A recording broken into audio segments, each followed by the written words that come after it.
Bom dia, a paz Senhor, amém? Vamos iniciar mais uma escola dominical, graças a Deus. Vamos fechar nossos olhos e fazer uma oração. Senhor Deus, muito obrigada por esse dia, Senhor, muito obrigada por mais essa oportunidade de estarmos aqui honrando e glorificando o Teu santo nome, Deus. Abençoe as nossas vidas, Senhor, nos livra de todo mal, Senhor, afasta esse vírus de nós, Deus, nos guarda, Senhor, nos protege, abençoe as nossas famílias, Senhor, e abençoe também, Deus, a palavra que vai ser pregada agora, Senhor, que o Senhor abra os nossos corações, Senhor, em nome de Jesus, amém. Vamos abrir as nossas Bíblias no livro de Efésios, capítulo 6, do versículo 1 ao versículo 4. Efésios, capítulo 6, do versículo 1 ao versículo 4. Este mês é o mês da família, então todos os domingos nós estamos falando um pouco sobre a família que Deus espera de nós. Diz assim: o lar cristão, filhos e pais. Filhos, obedecei a vossos pais no Senhor, pois isto é justo. Honra a teu pai e a tua mãe, que é o primeiro mandamento com promessa, para que te vá bem e sejas de longa vida sobre a terra. E vós, pais, não provoqueis vossos filhos à ira, mas criai-os na disciplina e na admoestação do Senhor. Amém? Vamos agora entoar um louvor. Humilhado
faz crescer. Eu vivo pela fé e não vacilo. Eu não paro, eu não desisto. São os deuses, são os deuses.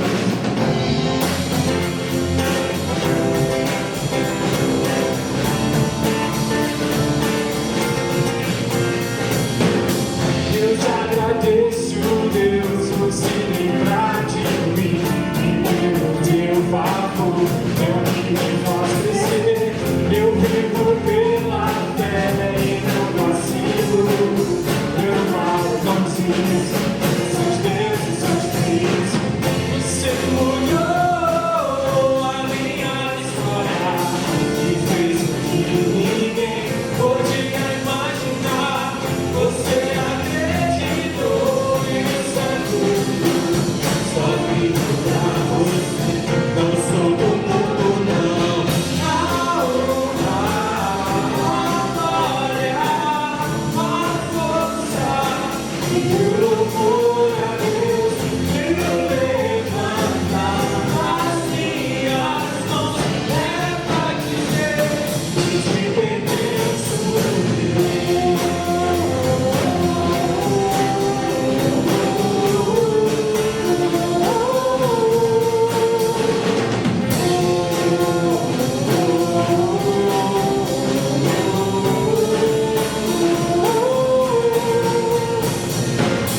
te agradeço, Deus, que no deserto não me deixou morrer e me desanimar.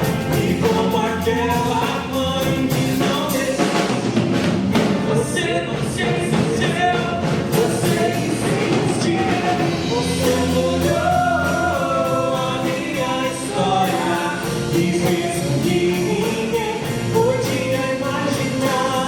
Você acreditou, isso é tudo.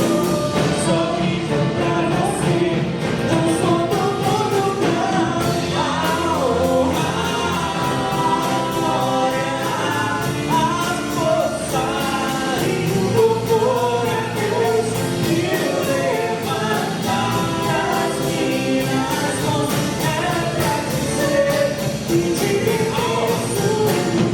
A honra, a glória, a força e o louvor a Deus me levantar as minhas mãos é pra dizer que te pertenço, Deus.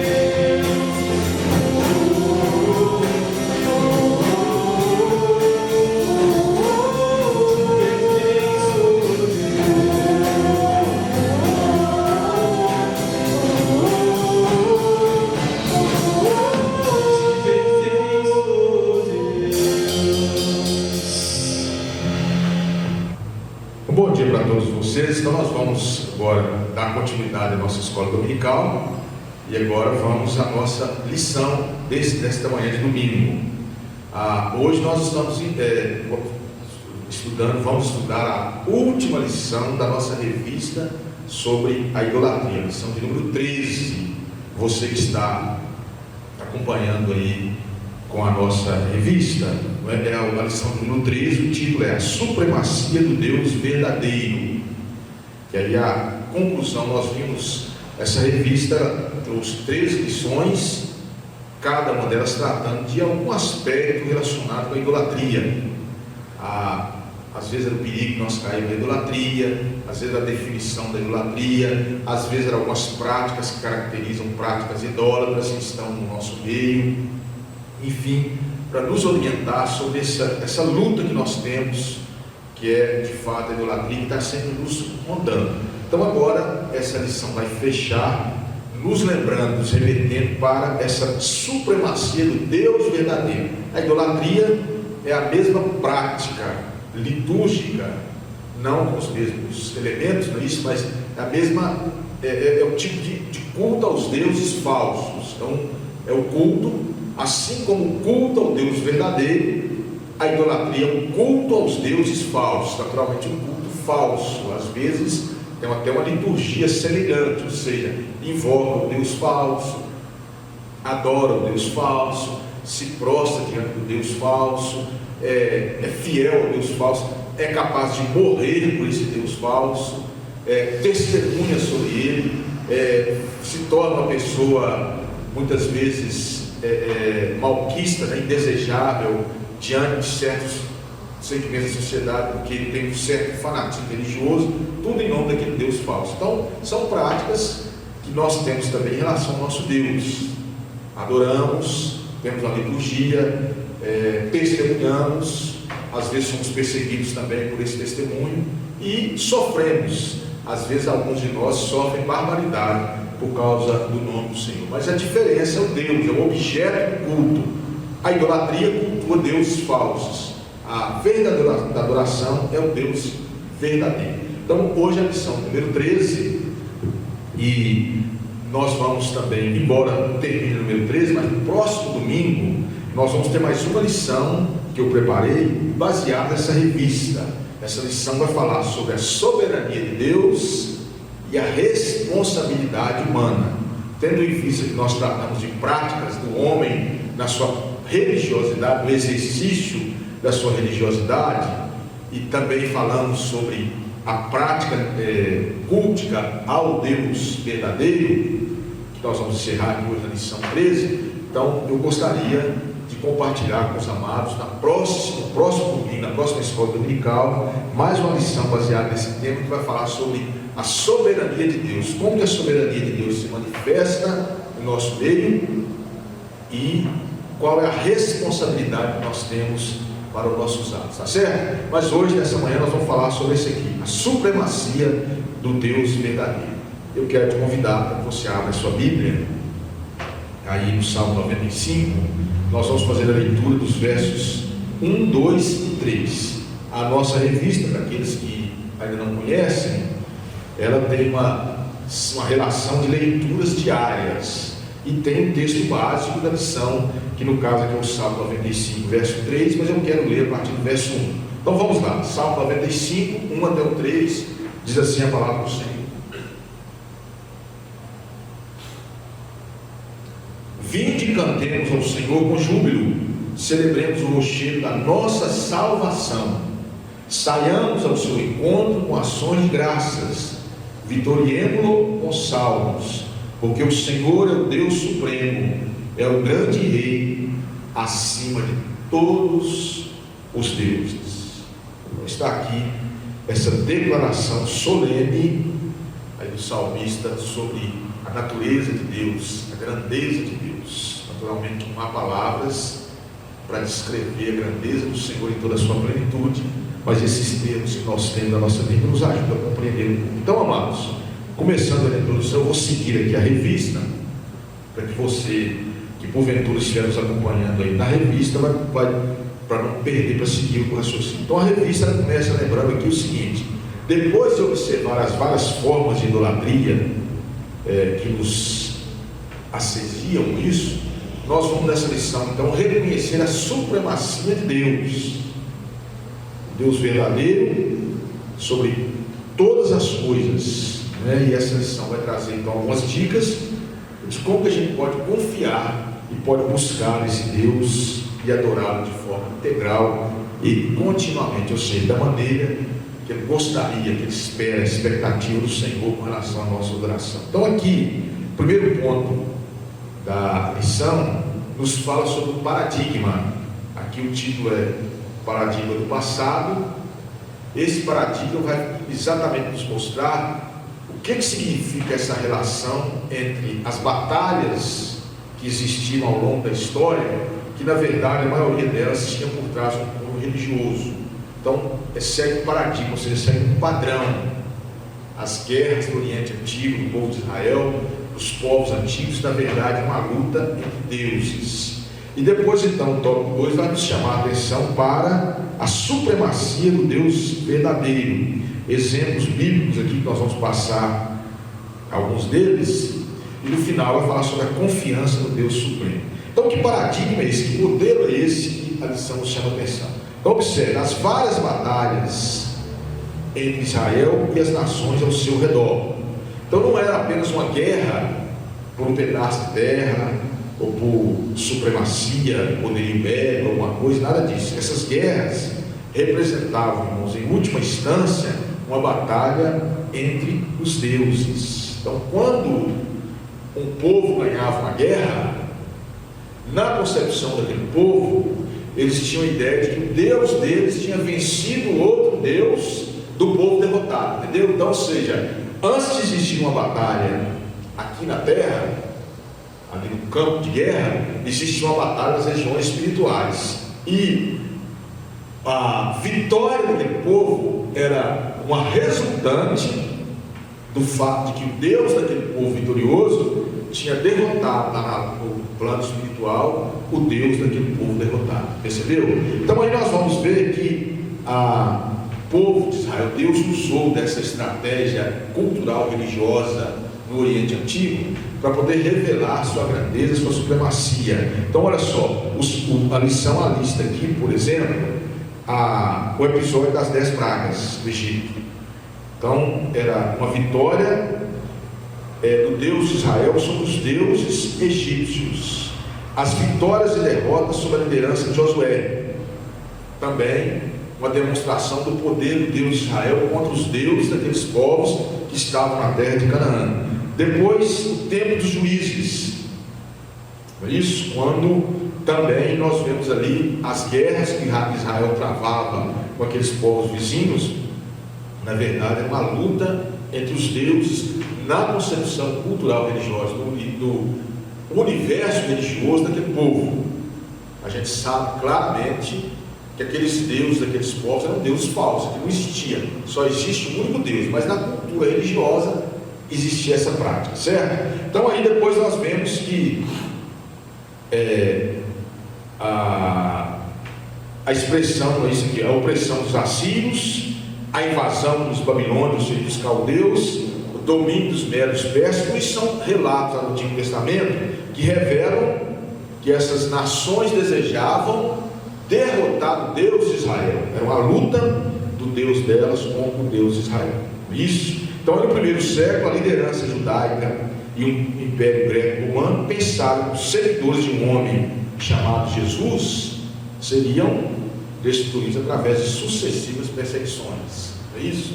Tentaram destruir Jesus Cristo, porque ele vinha pregando um reino que não era deste mundo. Daí vem a Idade Média, a Reforma, a Modernidade e até os dias de hoje. Aí a pergunta nossa: quem verdadeiramente está no controle do mundo?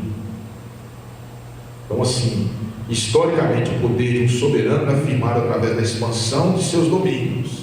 Esse era o paradigma, era o modelo. Quanto mais abrangente era o seu reino, mais poderoso e temível ele era.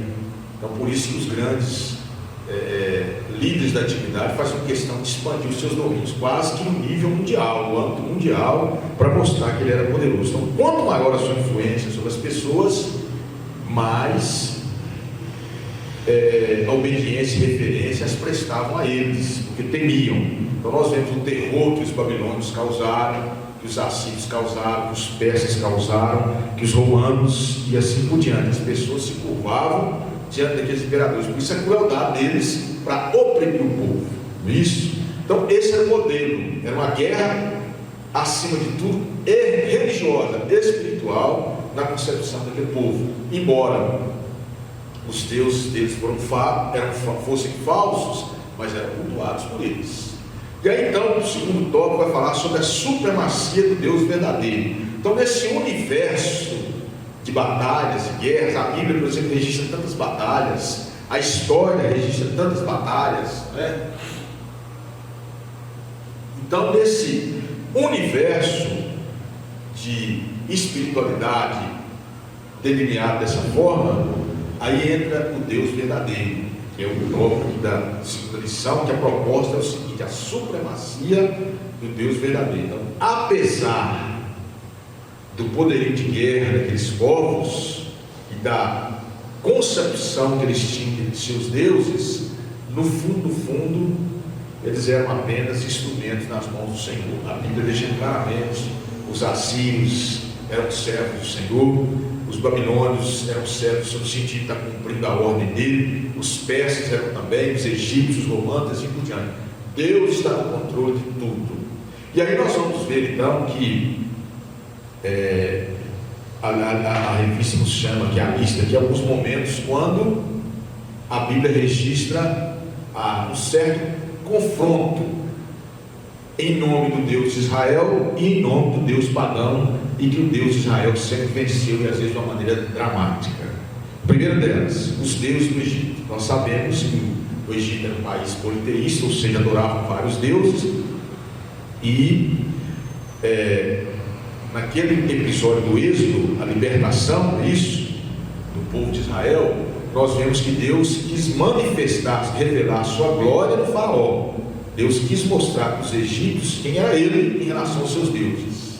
E aí então, nós vamos ver que quando Moisés e Arão foram falar com o faraó, lá em Êxodo, capítulo 7 de Êxodo, não vou ler aqui, porque o nosso tempo é breve, viu, irmãos? Depois você pode ler a sua Bíblia, aí você vai ver, confirmar isso aqui, certo? Nós lemos todo o texto bíblico aqui, o estudo vai ficar muito longo. Então, olha só, lá em Êxodo capítulo 7, isso, o sinal que Deus concedeu a Moisés diante do faraó foi transformar o bordão em serpente.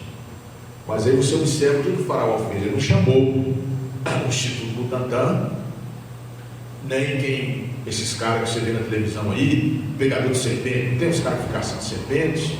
Aí no Brasil tem lá no Nordeste, tem na History Channel, de vez em quando aparece os caras procurando na Austrália, que é a serpente venenosa, assim por diante. Isso ele não chamou nada disso. Quem que ele chamou? Os magos. Por quê? Os magos eram os sacerdotes, eram líderes religiosos. E aquela turma fez uma magia, e aí o Deus também virou cobra. Só que o bordão de Arão, ainda com uma cobra, foi engolido deles.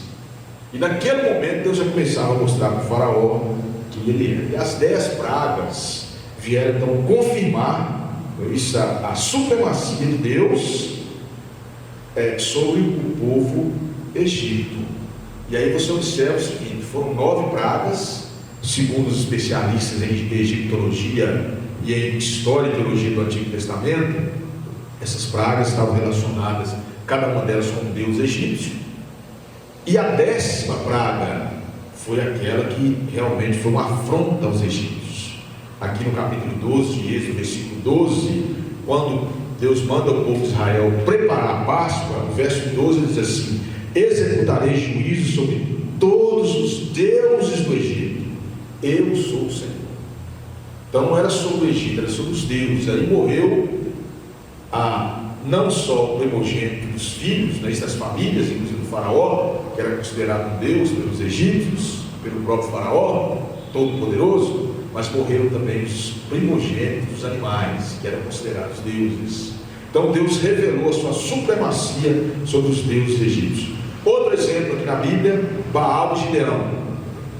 Isso quando Deus chama Gideão no período dos juízes, para que ele assumisse a liderança do povo de Israel contra aqueles povos ali. Então diz assim a lição, diz assim: então o Senhor lhe disse, quando ele chamou Gideão: não os expulsarei diante de vós, antes vos serão por adversários, e os seus deuses vos serão laços. No entanto, aí, enquanto o livro narra essas lutas, essas derrotas, ele levanta um homem chamado Gideão, que era filho de Joás, que era um sacerdote lá de Baal, e ele vai e derruba o poste ídolo, ou seja, tipo um altar rudimentar naquela época, que foi erguido a Baal. E aí então ele usou a lenha e fez um holocausto e consagrou aquele local a Deus. Os homens então vieram, cobraram de Joás isso, que tomasse providência contra seu filho, e a resposta de Joás foi essa: o pai de Gideão: contendereis vós por Baal? Livrá-lo-eis vós? Qualquer que por ele contender ainda esta manhã será morto. Se é Deus, que por si mesmo contenda, pois derribaram o seu altar. Ou seja, derribou o altar de Baal e ele não fez nada.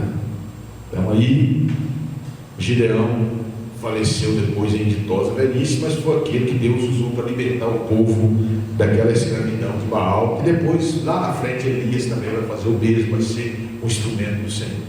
Então, que são exemplos bíblicos da supremacia de Deus lá registrado na Bíblia. O próximo é a Arca da Aliança em Dagon, dos exemplos mais espetaculares, mais dramáticos da história de Israel. Isso, então, ou seja, os filisteus atacaram lá no primeiro livro de Samuel, no capítulo 5, atacaram o povo de Israel e levaram a arca.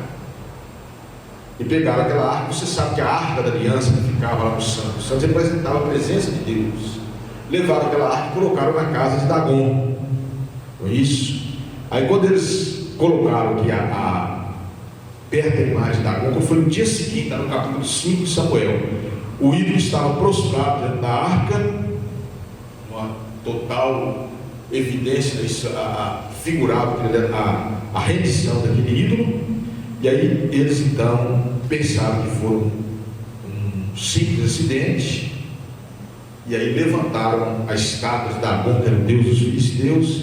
Quando voltaram no outro dia, ele estava caído, com a cabeça e com as mãos cortadas. Então, que foi a advertência dos filisteus para não brincar com aquela arca. Eles sofreram durante 7 meses, aí mandaram tirar a arca de lá e levar de volta para Israel. E aí então a solução, eles enviaram a arca para Bet-Semes, a região lá, e a reflexão deles foi a seguinte: por que, pois, endurecerias o coração como os egípcios, e Faraó endureceram o coração? Então quer dizer, gente, vamos mandar essa arca embora, não vamos ser tão duros como foi Faraó. Ele viu que ele sofreu, ele e os egípcios. Vamos mandar embora para a gente ficar livre desse Deus Todo-Poderoso. E aí o exemplo que eu acho mais dramático, irmãos, mais assim espetacular, que mais me chama a atenção, é lá nos dias de Ezequias, que está aqui também alistado na revista. Ezequias e o imperador assírio Senaqueribe. Você sabe que o Império Assírio foi um dos mais poderosos, mais cruéis que já existiram na história. E Deus usou aquele império para poder atacar o povo de Israel. Então aí, quando Ezequias estava no poder, os assírios vieram invadindo todas as cidades, já tinham destruído o reino do norte, a capital Samaria, e agora chegavam a Jerusalém e cercaram Jerusalém com uma ameaça terrível. E que ameaça foi essa? O que aconteceu nos dias de Ezequias? Está registrado no livro dos Reis, das Crônicas e no profeta Isaías, a partir do capítulo 37 até o 39. Os assírios cercaram a cidade de Jerusalém, já tinham dominado todas as outras cidades do reino do sul, Judá, e do reino do norte, Samaria, ou seja, Israel. E eles eram tão poderosos que eles até chegaram diante do povo e mostraram para o povo o currículo do imperador Senaqueribe. Porque aí tinha um cidadão chamado Rabsaquer, que era um dos diplomatas do imperador, e chegou diante das muralhas de Jerusalém, começou a expor os feitos do Império Assírio, e começou a dizer: quem é o Deus tal, quem é o Deus tal. Os deuses desses povos não puderam livrá-los. Vocês acham que o Deus de Israel vai poder livrá-los? Ezequias está enganando vocês. Rendam-se ao meu imperador e ele vai recompensá-los. Percebeu aí a batalha? Ele apelou para os deuses, e que o Deus de Israel não seria páreo para o imperador assírio Senaqueribe. Mas aí, amados, os assírios cercaram aquela cidade. Ezequias temeu, buscou o Senhor enviou o profeta Isaías. Isaías disse para ele que nem um tijolo daquela cidade cairia, que o imperador o exército assírio não invadiria a cidade. E naquela noite, observe bem, diz a palavra do Senhor, está lá registrado isso nos livros, segundo livro dos Reis, capítulo 19, versículo 35, está aí na revista Isaías 37, 36, e segundo livro das Crônicas 32, 21. 185 mil guerreiros morreram naquela noite. Se você fizer uma comparação, você vai observar quantas cidades no estado de Minas não tem 180 mil habitantes. São muitas, talvez a maioria. Então você imagina que são 185 mil guerreiros. Na manhã, quando o imperador foi lá no arraial de guerra, estava todo mundo morto. inexplicavelmente. Até hoje estão tentando explicar o que aconteceu, não vão descobrir nunca, que a Bíblia não traz, a não ser que tenha alguma descoberta arqueológica confiável que possa explicar, mas a Bíblia é clara em dizer: o anjo do Senhor passou sobre aquele exército e feriu todo mundo uma noite. Um anjo só, já pensou se tivesse mais? Então 185 mil, para mostrar para o imperador. O que o imperador fez? Ele foi lá, fez uma reunião com seus generais, com seus ministros? Não, ele correu e foi para a casa do seu Deus, adorar o seu Deus Nisroque, e foi pedir a ele ajuda. Aí depois disse que os filhos dele assassinaram. Aí depois o seu filho assumiu o seu lugar no império. Isso aí o império já estava entrando em decadência. Mas é uma demonstração para nós a supremacia do Deus que nós servimos. Embora houvesse aqueles confrontos, aquelas batalhas, mas eles serviram para Deus mostrar para o povo daquela época, e como lição para nós hoje, espiritualmente falando, de que Deus é o Senhor de tudo e todos. Na verdade, aqueles impérios estavam apenas na mão do Senhor. Eu queria só acrescentar um pedacinho aqui que não está na revista, mas vale a pena por causa do momento. E eu falei para vocês sobre esses impérios. Isso nós vimos aqui na lição. Primeiro, os assírios dominaram o mundo, o Oriente Médio lá, ali o Oriente Próximo. A sede deles ficava onde hoje é o Iraque. Depois vieram os babilônios. A sede deles ficava na Babilônia, que é lá mais ao sul, não é isso? No Iraque, ele quase chegando no Irã, a região da Babilônia. E depois veio o Império Medo-Persa, que a sede ficava de fato onde hoje é o Irã. Na verdade, o Irã é a descendência moderna do povo persa. Então a capital da Pérsia ficava ali. A Pérsia é exatamente onde hoje é o Irã, do outro lado do Golfo Pérsico, lá no Oriente. Os assírios, o Senhor disse que o Senhor mesmo disse que a Assíria era cetro da sua ira. O cetro é aquele símbolo de autoridade. Então a Assíria seria o executor do juízo de Deus sobre o povo de Israel, sobre o povo daquela época. A Babilônia, Deus diz assim: Nabucodonosor, que era o imperador da Babilônia, meu servo. E aí a Babilônia foi que Deus usou para executar o juízo, levando o povo de Israel para o exílio da Babilônia. Eles passaram 70 anos longe da sua terra. E aí o Império Medo-Persa, Ciro, que foi o imperador, que era o responsável, a palavra do Senhor diz exatamente isso, Isaías 45, 42, 45. Ciro, o meu pastor, ele vai edificar a minha casa e a minha cidade. Foi exatamente isso que os persas fizeram.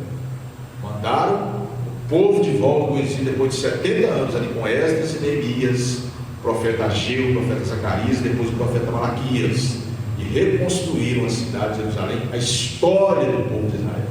Percebeu? Então, na verdade, esses impérios poderosos, esses impérios grandiosos em poder, simplesmente eram instrumentos nas mãos do Senhor, mais uma evidência da supremacia do Deus que nós servimos. Aí agora, irmãos, nos leva para a parte final, quer dizer, a proposta da lição: confiança no Deus Supremo. Então, como que nós vamos aplicar essa verdade a nós que vivemos em um mundo tão repleto de idolatria? Como que a gente pode então confiar nesse Deus Supremo se estamos cercados de todos os lados da idolatria? Não só a idolatria tem um caráter espiritual, religioso, mas a idolatria material. O dinheiro, por exemplo, não é um Deus, não é um ser religioso, é um elemento natural. No entanto, ele é um Deus de muita gente. Muitas pessoas idolatram o dinheiro. É um exemplo. Então, a primeira coisa que a revista propõe aqui, em primeiro lugar, precisamos olhar para Jesus Cristo. Ele é um rei vitorioso sobre todos os nossos inimigos, incluindo principados e potestades. Então Jesus, mesmo diante dessa pandemia que nós estamos enfrentando, nós podemos confiar que Ele é vencedor e Ele nos faz mais do que vencedores. Então, exatamente porque Ele venceu, é que nós somos vencedores, certo? E aí nós podemos confiar que as obras do diabo serão destruídas. Como consequência, nós veremos aí a expansão desse reino sobre toda a terra. Ele prometeu que o seu reino seria espalhado isso até os confins do mundo. E aí, a verdade, irmãos, que toda a terra conhecerá o único Deus verdadeiro e ficará evidente que as Escrituras afirmam que Ele é o Senhor e Deus Supremo e grande Rei acima de todos os deuses. A verdade é que só existe esse Deus Supremo em quem nós devemos confiar, nós devemos descansar. E o caminho é Jesus Cristo. Então nós temos adoração aí nas áreas do conhecimento, nas artes, no relacionamento, no esporte, na cultura, mas para nós é o Deus Supremo que nós adoramos. Nós não somos idólatras. Os deuses falsos continuarão recebendo a devoção mundial, mas é hora de arrependimento, de reconhecer a supremacia de Deus sobre tudo e sobre todos. A Ele, só a Ele servirás e adorarás. Então a guerra entre os povos da antiguidade não era simplesmente por causa das terras, sempre foi uma batalha sobre quem tinha o Deus mais poderoso, verdadeiro. Aí Jesus Cristo é o Senhor de todos, de tudo e de todos. Quando Jesus disseram para Herodes que era o rei dos judeus, Herodes temeu, porque verdadeiramente Ele é o rei não só dos judeus, mas de todos. Então que diferença faz para você na sua vida prática crer na supremacia do Deus verdadeiro? Altera o seu modo de vida, o seu modo de confiar, a sua segurança, afeta a sua reação aos inúmeros ídolos que tentam invadir o seu coração. Então que esses estudos possam ter mudado a sua vida, possam ter te dado discernimento, sabedoria para poder enfrentar esse mal tão grande que é o mal da idolatria.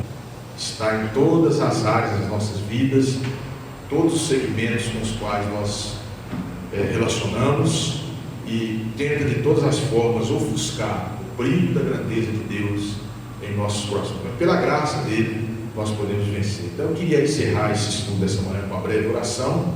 Você possa fechar os seus olhos, nós vamos orar, e assim com essa oração nós encerramos a lição e vamos agora para os outros passos que compõem a sessão do encerramento da nossa escola dominical essa manhã. Oremos. Agradecemos, Senhor, pela Tua palavra que o Senhor traz aos nossos corações nesta manhã, pedindo ao Senhor que tenha misericórdia de nós, não nos deixe ser enredados pela sedução, Deus, da idolatria, mas que permaneçamos fiéis com os nossos olhos fitos em Jesus, que é verdadeiramente o autor e consumador da nossa fé. Tenha misericórdia de cada um de nós e de todos aqueles que estão nos assistindo esta manhã. Que o Senhor possa visitá-los com poder e glória, e que a graça toda suficiente do Senhor esteja em toda a plenitude em nossas vidas. E é no nome dele, Jesus Cristo, nosso eterno e único Salvador, que nós oramos e agradecemos. Amém e amém. E agora nós vamos encerrar nossa escola dominical. Vamos orar pelos nossos aniversariantes da semana. Sintam-se abraçados. Nós desejamos um feliz aniversário, muitos anos de vida. Também aos que fazem aniversário de casamento, que Deus possa abençoar cada um de vocês. Vamos orar e encerrar nossa escola dominical. Senhor Deus, muito obrigada, Deus, por mais esse dia. Nós colocamos na Tua presença, Senhor, os nossos aniversariantes da semana, os que estão fazendo aniversário de casamento. Deus, abençoe a vida de cada um, cuida de cada um, Senhor, dê muitos e muitos anos de vida, abençoe ricamente a vida de cada um, Senhor. Que o Senhor possa nos abençoar cada dia, nos dê uma semana abençoada, Deus, em nome de Jesus, nos dê uma semana de paz. Em nome de Jesus, amém.